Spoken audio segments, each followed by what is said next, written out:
Pensando um pouquinho sobre esse tema, quando o Bebeto me convidou para celebrar a ceia com vocês, fiquei pensando sobre um texto que fizesse essa relação da ceia com o tema que nós estamos tratando aqui nesses dias, que é o protagonismo infanto-juvenil. Eu não sei se vocês já perceberam, mas no momento da instituição da ceia, existe uma sequência de 4 verbos. Jesus toma o pão, ele abençoa, ele reparte o pão e ele dá aos seus discípulos. Essa sequência de 4 verbos, ela não aparece apenas no momento da instituição da ceia. Ela aparece em outros momentos da história de Jesus. O primeiro momento que nós temos registrado dessa sequência de verbos se encontra na primeira multiplicação dos pães. E eu queria convidar vocês, como o texto da ceia, não é uma segunda pregação, mas é um texto, e eu queria convidar vocês para a gente abrir esse texto na versão de João, João capítulo 6.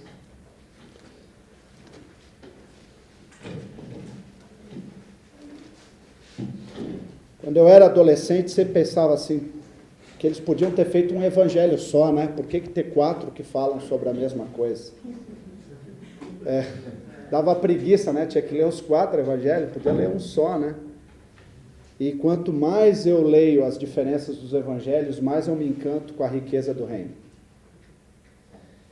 E eu queria ler com vocês esse texto de João, capítulo 6, do 1 até o 13. Algum tempo depois, Jesus partiu para o outro mar da Galileia, e grande multidão continuava a segui-lo, porque viram os sinais miraculosos que ele tinha realizado nos doentes. Então Jesus subiu ao monte, sentou-se com seus discípulos. Estava próxima a festa judaica da Páscoa. Levantando os olhos e vendo uma grande multidão que se aproximava, Jesus disse a Filipe, que é um dos seus 12 discípulos, onde compraremos pão para esse povo? Fez essa pergunta apenas para pô-lo à prova, pois já tinha à mente o que ia fazer. Filipe lhe respondeu, 200 denários não comprariam pão suficiente para cada um receber um pedaço. Outro discípulo, André, irmão de Simão Pedro, tomou a palavra, verso 9, aqui está, o que diz na versão de vocês? Um rapaz. Como é em versão em espanhol? Tem? Muchacho. Um menino. Na versão paranaense estaria um piá. Na Bíblia gaúcha estaria um guri. Aqui está um rapaz com 5 pães de cevada e 2 peixinhos. Mas o que é isso para tanta gente? Disse Jesus, mande o povo assentar-se, e havia muita grama naquele lugar, e todos se assentaram, era cerca de 1.000 homens, 5.000 homens. Então Jesus tomou o pão, deu graças, repartiu entre os que estavam assentados, tanto quanto queriam, e fez o mesmo com os peixes. Depois que todos receberam o suficiente para comer, disse Jesus aos seus discípulos, ajudem os pedaços que sobraram, que nada seja desperdiçado. Esse aqui foi a fundação da rocha na Galileia. Então eles os ajudaram e encheram 12 cestos com pedaços dos 5 pães de cevada deixados por aquele que tinham comido. A segunda sequência desse texto acontece na segunda multiplicação dos pães, a sequência dos verbos. A terceira acontece na ceia. E a quarta sequência acontece no final de Lucas, com os discípulos de Emaús.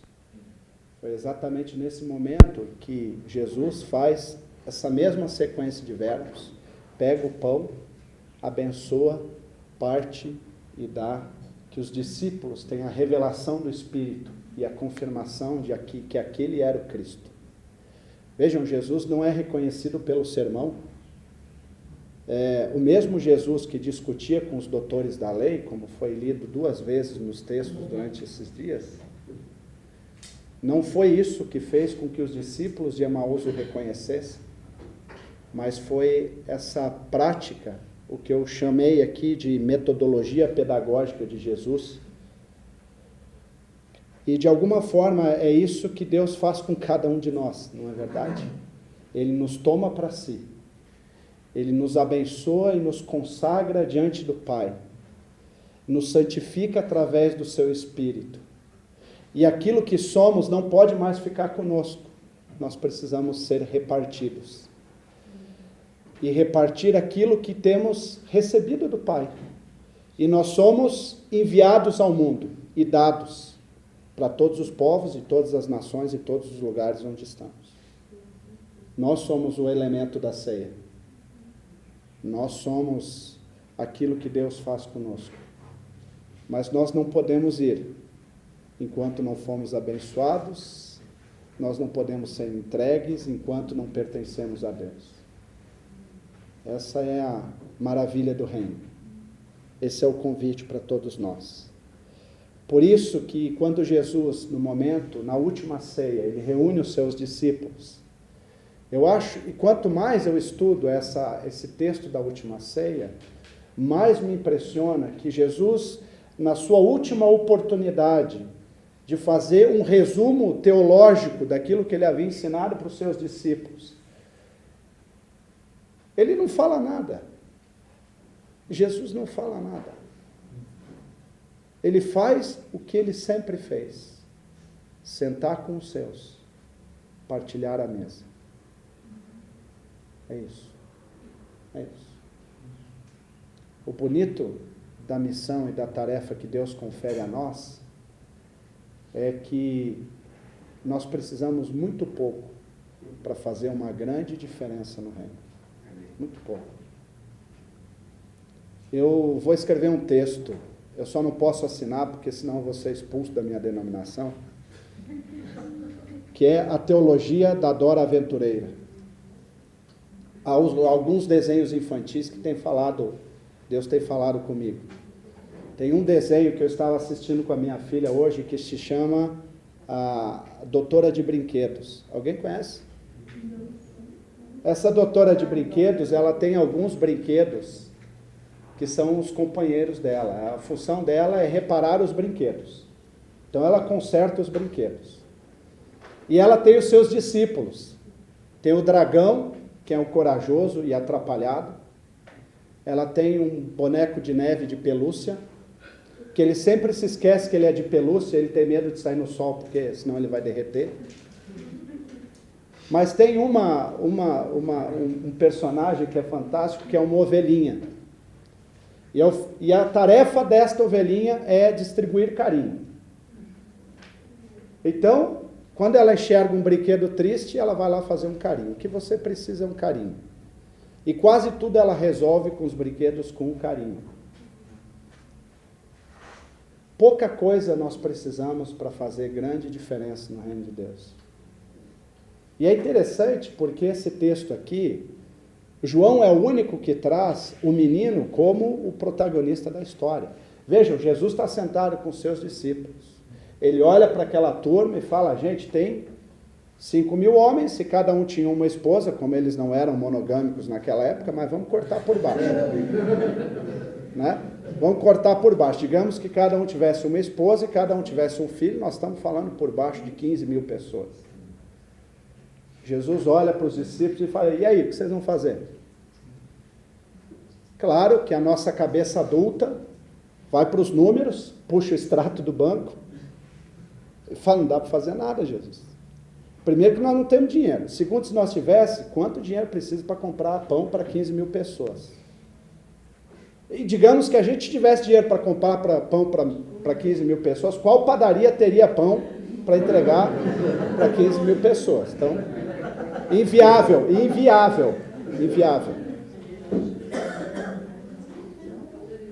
E eu, nas minhas heresias particulares, eu fico pensando aqui que Jesus é Jesus, concorda comigo? Ele faz o milagre do jeito que ele quisesse. Podia chover pão do céu, podia fazer como o próprio diabo sugeriu para ele na tentação. Ele podia, tinha tanta pedra onde ele estava, podia pegar umas pedras e fazer virar pão. Jesus é Jesus, faz de qualquer jeito. Quem abre mar, quem para vento, quem faz, já tinha, né, Deus já tinha feito chover pão, né, já tinha feito codorniz aparecer não sei de onde, no deserto, já tinha feito muita coisa. E aí, eu acho que, não sei se foi no desespero, André, para não ficar tão chato quanto aquela advertência que Filipe levou de Jesus, ele falou, eu trouxe um menino.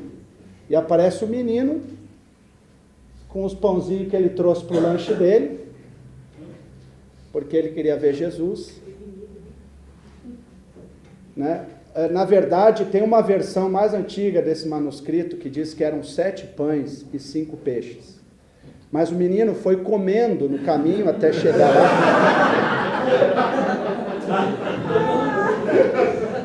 Porque era longe a viagem, tinha sobrado 5. Samuel, deixa só me surgiu aqui. Você está dizendo que o nosso papel, assim, que é pouco que a gente precisa fazer, né? E me veio que André, ele viu esse rapaz. Ele viu. Né? E não foi pouca coisa. Não então, foi. acho que é uma função nossa enxergar esse rapaz, né? E aí o rapaz, ele olha e leva aquilo que ele tem. O menino é exatamente o oposto do discípulo adulto. Os discípulos eram limitados, porque enxergaram, colocaram foco no problema.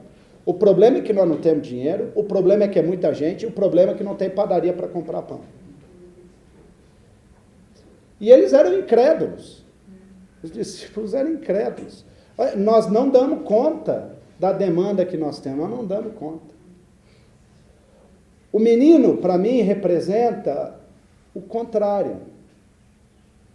Ele tinha o pouco que ele tinha, ele foi solidário, porque ele entregou o que ele tinha. E significava que talvez aquilo que ele entregasse, ele não ia comer de volta. Qual era a garantia? Jesus não negociou, eu multiplico e te dou um pouquinho depois. O texto não diz nada. Jesus perguntou, você quer entregar o que você tem? Ele entregou tudo. Ele foi crédulo, ou ingênuo. Falei, toma, se Jesus está pedindo, toma. E ele olhou com foco na solução e não no problema. Está aqui, a solução é que tem pão e vamos repartir e esse pão vai dar para mais gente. É lógico que aqui eu não estou caminhando para uma teologia liberal, dizendo que foi partilhando. Não, houve multiplicação, houve milagre. De 5 se tornou milhares, e o texto no final nos garante isso, de que sobraram muitos cestos. Então não foi, certo? Não há dúvidas. Mas o que eu gostaria de sublinhar é que o convite para a ceia é um convite para a gente ser menino. Para a gente ser menino. E não é assim que muitas vezes nos nossos lugares, nos nossos projetos, nós olhamos e falamos, não vai dar conta, não vai ter jeito, vai faltar. Eu não tenho condições de fazer isso. Mas o convite da multiplicação dos pães é o convite para depositarmos os recursos que temos nos pés de Jesus. E é Ele que multiplica. O que Ele espera de nós? Que entreguemos o que temos, o que somos. Então, o momento da ceia é o momento de nos entregarmos de novo. O momento de dizermos, Senhor, eu posso tão pouco. Eu tenho tão pouco. Mas se o Senhor quiser, eu estou aqui, totalmente disponível, totalmente entregue nas tuas mãos. Faz comigo o que o Senhor quiser. Dispõe de mim da forma como o Senhor pretende. E me usa, se for assim, da tua vontade. E esse menino se tornou o protagonista da multiplicação dos pães e peixes. Quem fez o milagre foi Jesus. Mas os pães e os peixes vieram desse menino, que confiou ao nosso Senhor e o entregou. Eu imagino, nas minhas heresias, né? Eu imagino esse menino arrastando um cesto de pão para casa. E tem que dar explicação para sua mãe. Moleque, eu não te dei 5 pães, como é que você volta com esse cesto? Da onde você roubou esse pão? Não, foi Jesus que deu, mãe. Foi Jesus que deu. Foi Ele que me deu. Não roubei nada, não. Foi ele que criou o Matt Fisher. Foi Ele que deu. Delivery. Estava levando embora. Começou ali. Eu... Matt Fisher para todo lado. E uma das coisas que eu pensei para esse momento da ceia é que eu queria de novo essa ideia de um pão e de um cálice. Eu sou meio invocado lá na igreja, estou fazendo campanha contra a nossa ceia. Esse negócio de distribuir um copinho para cada um de plástico, que depois vai tudo para o lixo, e além de tudo, que cada um pega um pedaço de pão que já está cortado e olha para a nuca do que está na frente, tem pouca expressão do que é a ceia. A ceia é na mesa, é olho no olho. É pegar do pedaço do irmão. É beber no copo do irmão. E não há jeito, meus queridos, de no momento da ceia, a gente não se irmanar no mesmo copo e no mesmo pão.